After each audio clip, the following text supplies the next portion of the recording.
this is a very favorable trend. So we're at 7.8. So net worth of total assets for women's ready-to-wear stores is around 33–34%. So we're still below that. And industry averages for interior design or trade contractors, so they're still actually, even though it's improving, are below industry norms. So you want to make reference to that. So it's getting better, but still below average. All right. Good. Okay. After stability, we look at liquidity.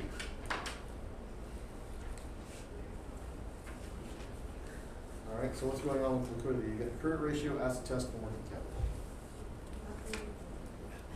What's that? Not very liquid. Okay. Yeah, the asset test ratio is really ugly. They've only got 21 cents in their most liquid assets for every dollar they owe in liabilities. That's a red flag. I don't know what the industry averages are, but we'd like to see the asset test to be at least 1 to 1. The industry average is 0.2. But Industry average is what? it's 0.2. 0.2. Okay, so the whole industry is ugly. But then the other one's much higher than the other one. Okay, so they just happen to be working. So what does it tell you about the industry they're in? Tied up in their money's tied up in slow moving inventory. They have a lot of money. These are industries where it's normative to have a lot of money tied up into inventory. So one thing you want to look at, given the low asset test, is what's the age of inventory and inventory turnover numbers relative to the industry. This is something where the industry, this is why it's useful to have industry norms. The entire industry is unattractive from a liquidity perspective. Why do you have to have so much money tied up in inventory in this business? You have to buy well ahead of time as far as Right. So for women's stores, you've got to buy the clothing inventory, not knowing exactly what the hot trends are going to be. This is something to be like. I've done a lot of cases of retail. You guys might be familiar with a company called Zara, which is pretty revolutionary because they kind of talk about what's called the fast fashion model. Zara does not do Southeast Asian large-scale manufacturing like the majority of the industry does. They started by producing basically with kind of small family-run textile shops in northern Spain, Galicia. And the entire industry is doing, large batch production in Southeast Asia, shipping it on container ships. Like right now, it's February, so all the stuff for the spring, for the Gap and H&M, has already been manufactured in China, and that stuff's on a container ship right now to basically arrive in April, probably, or March. Versus Zara will go from design to in-store in 17 days. But the cost per garment is way, way higher. But because they can react to what's actually selling in any given week, they don't have to produce 50,000, khakis 6 months ahead of time, not realizing, people didn't want a cuff. They wanted no cuff for pleats or no pleats. So, but anyway, I'm just telling you that in what makes clothing such an unattractive business is a massive investment in inventory that you don't necessarily know is going to sell. And you get it in the store, you've paid your total delivered cost, and now if it doesn't sell, your last resort is to liquidate it by dropping prices. And you don't want your whole store to look like it's cheap, and so if you're afraid of having big sales, the other option is just to sell the unsold inventory, which will be used as rags in a shipyard in India. So it's a tough business model. So their ability to be thoughtful about what do we think is going to sell in this season and how much of it we want to buy ahead of time it's really critical. Can make a profit or loss from that. So yeah, if we take a look at liquidity for women's stores, asset test, like I said, is 0.2 to 1, so they're about average. And the other side of the business, way more liquid, $1.40 or $1.60 to 1. So their business together, which is both sides, blended is 0.2. That's not good because interior design, trade side of the business should be pulling up the ready-to-wear side. So if their average is 0.2, that's a red flag. Yeah, way too much money ton of inventory. It suggests maybe her side of the business isn't the problem, maybe his side of the business is. Well, his side said that he could hold for up to a year. Yeah. And his payables are within 30 days. Okay, but that's a major red flag. We don't like that. So we'll just jump to the chase. Take a look at age of inventory. 95, 102, 115. That should really bother you. Now, they went through a bad year in 91, so I'm not surprised that it went up. They had a really good year in 92, and the age of inventory didn't go down. So that is really problematic. Because the inventory should have turned over faster. So they're not good at figuring out what's going to sell. And it's tying up, think about that, right? These guys only have 26 cents in equity for every dollar worth of asset. These guys put a ton of money in inventory, it's borrowed money, and then it doesn't move. You're paying interest on buying inventory assets that don't turn over. That is a waste of money. All right? Thoughts? It also said he sucked at collecting money. So if you're not collecting money, does it? That should not affect your age of inventory, though. That'll Well, affect if your you're age not, if you're not pulling it out of your inventory because it's not paid for, and it's sitting No, on technically, that would be it's age gone. of receivables. Oh, yeah. Separate the two. If you're not good at collecting money, your age of receivables goes up. But the age of inventory, when you make a sale, that product's Should moved come out. out of your inventory. Should.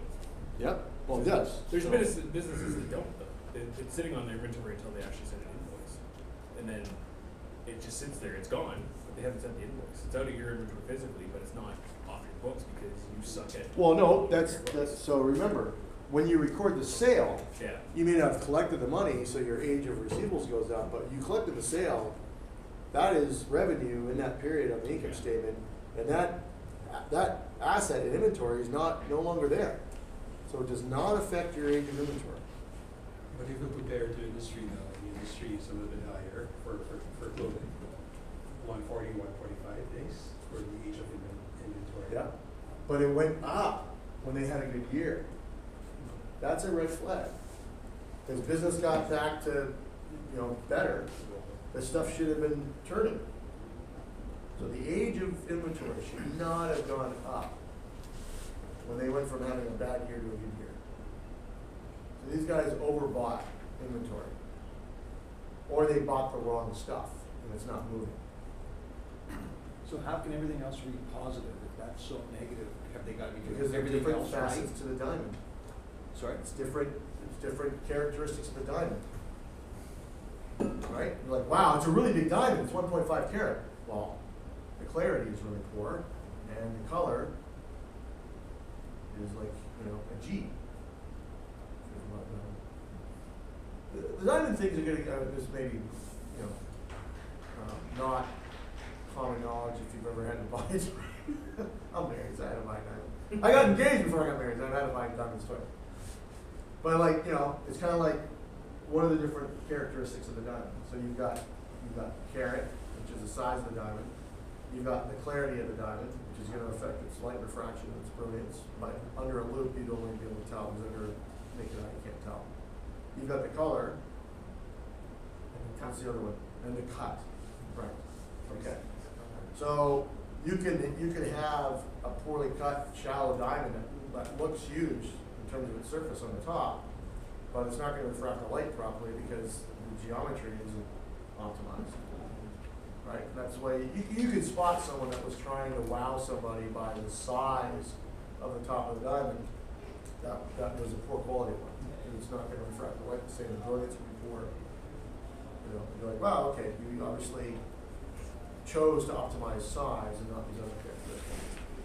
Could So- you say that maybe they have inventory that hasn't been sold, they just kept keeping it there, they didn't take it off their books or liquidate? That's a problem because you spent money for that asset. That's the reality. You don't take it off your books. So you don't, so it's never like, you just write it off over time and? The stuff that doesn't sell. So think about it.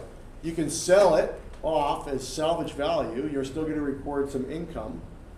It's gonna affect your gross profit margin because you're selling the stuff way lower at a discount to get it out the door, and your age of inventory will look better. These guys are choosing not to liquidate their inventory. And what's sad is if they were not leveraged, meaning if they hadn't borrowed any money, fine. These guys borrowed money, right? Their net worth to assets is 26%. So they borrow, is it right, 26%? So they've got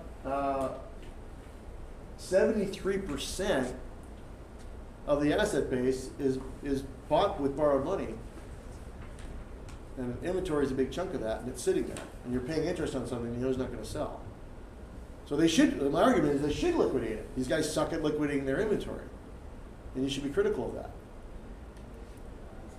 But if they liquidate their inventory, the profit margin is going to go down. But, I mean, the question is, can you sell clothing that's 2 years old? I mean, you wait for 10 years, the shit will be back in style. But once you kind of miss the mark after 2 years, you're kind of screwed, right? Goes to winners. Well, that's what they should be doing. But the point here is these guys are not very good at managing their inventory. It's obviously, it's very clear. And that needs to come out in your analysis. This is why it's good to discuss it, because I think you guys get it, you do it, but when we discuss it, we come to, I think, a richer understanding of it a little bit more. And so to your point, right, they're separate things. These guys have improved their stability, right, because they've reinvested their earnings. But part of the reinvestment of those earnings is buying more inventory to sell that year. They're not good at predicting which inventory is going to sell because they buy a bunch of stuff that doesn't move. And we know that sales went up by about 100 and something thousand, 200 grand. Let's find our. So they had a tough year. They lost 100 grand in revenue. They were down at 560. Then in 92. Like the percentage growth in revenue, we could do that math, but basically about $160,000 on 560. So they had pretty significant revenue growth, and their inventory got older on average. How do you explain that? They bought too much inventory. That make sense, Chris? So both can be good. You asked me the exact right question. How can these things look good and this other thing look bad?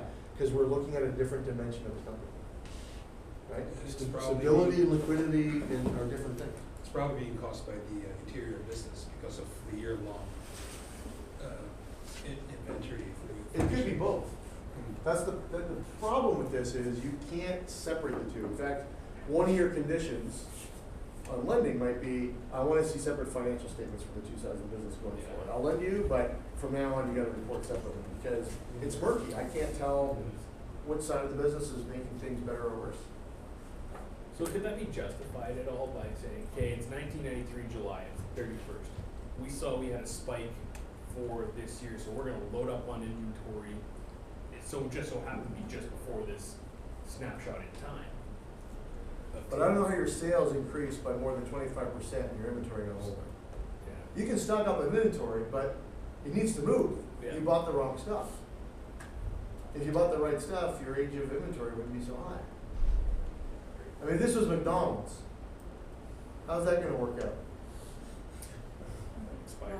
Like, how old is that hamburger? Let's go back. Where's the age of inventory? 115 days? Like, if you're selling Twinkies, you get I have a Twinkie in my office that I bought when I moved to the United States on August 6th of 2000. And it looks freaking perfect. I'm afraid to open it. I will never eat it. But if you touch it, it is as spongy as the day I bought it, and it looks totally fine. Isn't it 75% And oil? if I find out that I have like some terminal illness at some point, I'm gonna unwrap that freaking thing and eat it just to see if it kills me. But it scares me that that Twinkie's fine. But I don't think much else is gonna last. Beer can last 115 days as long as it's bottled properly. Wine gets better, it gets cheese, right? But we're not selling cheese and wine. We don't want the age of AR going, or the age of inventory going up. Well, technically, art could be. So there's an argument, but this is why I want to see the two sides of the business separate. Yeah. And again, why are you buying all this artwork when you just got out of a bad year, right? Like, you should be doing the easy, bankable thing. Drive profitability. So you watch the movie Goodfellas, there's all this shit always falls off of the truck, right? You got some fur coats, you got some ham, What do you need? Right? The fur coat can stay there for 3 freaking years, but the hand, you gotta move the hand. Okay. All right, so,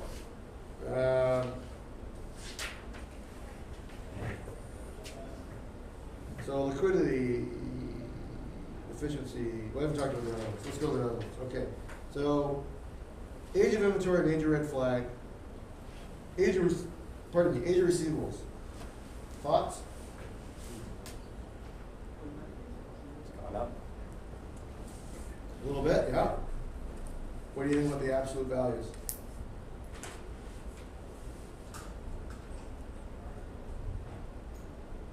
So what does 15 days mean? You got paid 15 days. On average, you get paid in 15 days. That's great. What's the industry average? 55 days. Great. That's payables. Receivables 9.3 and 12. Right? So they're good. They collect their money fast. But they're still like over to receiving the first year. Yeah, it's doubled, but it's still good. They're above industry norms. And it's better than industry average, yeah. Below industry, below in a good way. Yeah. No. Well, it's 15, isn't it? 9. Oh, I'm sorry. Okay, 12 and 9. Yeah. Okay. Because Paul wouldn't collect his money. Okay. So yeah, I mean, so that's a little bit of cost of but still, that's pretty good. Not a red flag. Age of inventory, we talked about already. Age of payables. Very stable. 36 days most recently. Averages 57 and 53 for women's ready-to-wear stores, and for the other one, Doesn't. we don't have a standard. So pretty good.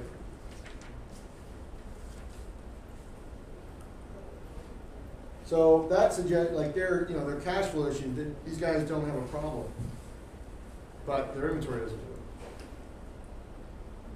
it. Okay. And then growth. So yeah, sales went up by 28%. So there you go, guys. There's your red flag. What is the growth in the assets from? Let's take a look at the balance sheet. What are the biggest growth in assets? So accounts receivable went up by quite a bit, and your age of accounts receivable doubled, and your inventory went up by a lot. So when you see that, that's like, okay, they grew too fast. The asset, they had to grow the asset base by 52% to generate a 20% increase in revenues. That's inefficient. If you're really good at buying, like you're like, okay, we gotta buy more inventory because we're gonna go through growth. That's fine, but the age of it shouldn't be increasing, and you shouldn't be buying more inventory relative to your income growth. So part of that is because the accounts receivable got bigger, but it's also because they overinvested in inventory. So if I was the banker, I'd be like, I want you money, but you gotta control your age of inventory. In fact, I'd like to see you get that down. Like, why don't you liquidate some shit and then come back and ask again how much money you want? Because I'm afraid to lend to you, given that you don't have self-control over, your inventory purchases. Like, I don't want you to buy like the Mona Lisa with the money I lend you. You have to sit on that thing for a long time to sell it. You're not an auction business. You're an interior design business. Here's the thing with the artwork. Do they have to insure it? Do they like insurance? I don't know. It's a good question. Insurance on it. All I know is I don't really want to fund an art dealer. I want to fund a profitable interior design business. Yeah. The inventories changed from 1990 to 92, from 90 to 150,000. He has $60,000 on the current loan. Does it look like he's taken all the money and invested in inventory? Looks like it. But they've been using the loan all the time. He's been drawing on the loan, but the majority of the asset growth in this business is inventory. The only other change is accounts receivable.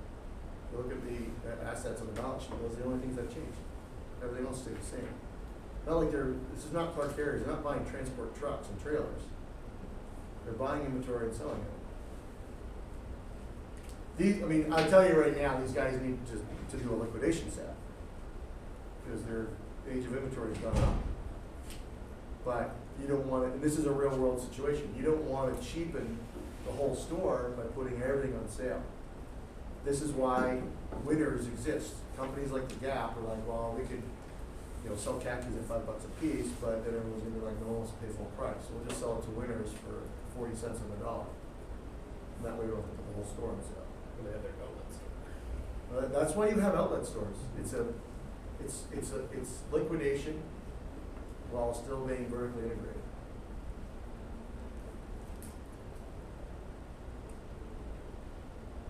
That's MacArthur Glen, dude. It's a liquidation factory.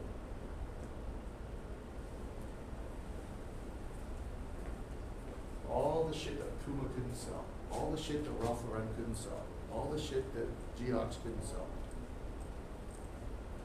Great deal! Oh, look at what a great deal I got. Buying the stuff that nobody else in the world wanted. So you look at some of the shirts and ooh, made this thing. It's all last year stuff. Well, it could be like 3 years ago stuff, who knows? But somebody thought it was cool at some time. So you buy all this stuff at liquidation, you wait 7 years, then you're back in style at like 50% off. Awesome. Okay? So there you go. You got a pretty good hint. So there's a lot of it's good. These guys edged through a recession, they had a loss, but they didn't lose their shirt. They bounced back a year later. They're good at controlling expenses. They paid themselves an extra $10,000 though, and they didn't look at it. It was like, you know what? Rather than spend yourself an extra $10,000 in negative salaries, why don't you put some shit on sale? So you can be like laser critical of these guys, right? Like, okay, give credit where credit's due, but why don't you just sell a painting and take the money instead of taking it out of salaries? I'd rather see you reinvest the earnings. So you're pretty naked with the financial statements because they show everything. You're exposed. I'm good? Okay.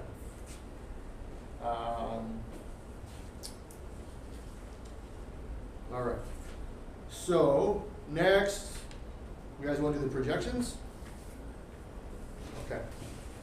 We're doing good for time. All right. So for projections, I just got this stuff printed out on a hard copy. Is that all right? And you can vary. We will go, what page they give us the projection stuff on?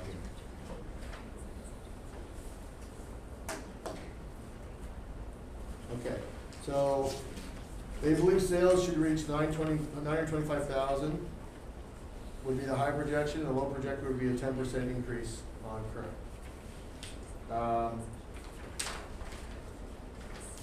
The expansion consisted of adding 3 boutiques to the existing. Like, wow, we're adding boutiques. So what are you getting nervous about? That they don't have. Yeah, like, well, how much more inventory are you gonna buy? You're gonna add 3 boutiques? Now I'm really afraid. Age of inventory is gonna be like, how old now? Well, I thought, I thought they were just renting space. Yeah, they're renting space. My understanding is they're just renting space. Yeah. Ah, It has okay. nothing to do with that 37. Yeah. Okay. Yeah, there. So create an exclusive shopping area, increase the benefits. All right, they're doing this to kind of become landlords, if I recall. Yes. Yeah. All right. Scared me. I'm like, what's the condition of it? They had clients interested in renting the space, among them a shoe store, a beauty salon, and a jewelry shop. So that could improve their business because they're going to drive more traffic by becoming like kind of a destination. Second floor expansion would provide floor space needed to expand Paul's business and give Nicole a better office. But if he's expanding his business, the question is, can you expand your business without expanding your inventory? He's more on the contracting side, so hopefully. Rental income from the 3 outlets would cover the mortgage payments on the addition.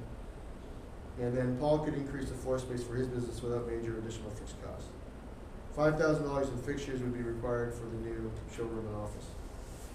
Plan to keep the ownership of the building in their name and would finance the addition with a mortgage, working capital loan of $100,000, finance the inventories and accounts receivable. The president of Tennessee has had a working capital loan of $62,000, which was secured by inventories and other personal assets of $12,500. Okay, so that could be clear. So what's one of the things you'd want to see, given how they're going to how are they going to fund this whole thing? So they're borrowing some money. What's the other revenue source? So what would you want to see as a lender? Committed people. How much it is. I'd like to see these guys sign a lease, Yeah. or at least a memorandum of understanding that if you guys build it and get the money, we will definitely open up a shop there. I wanna see 3 signed leases, or a memo of intent at the very least. Who is the shoe company, right? And, shoe store, beauty salon, and jewelry shop. Do any of those have a negative impact on your business? Yes, the jewelry shop is not cannibalizing the business with the fashion store. Okay, so that's kind of a red flag. They didn't say that she sold shoes. Sorry. Well, and the shoe store did too. Yeah. It sucked away money from Florida. She definitely sold jewelry. So I'd like to see that the rents are really, really high margin rents.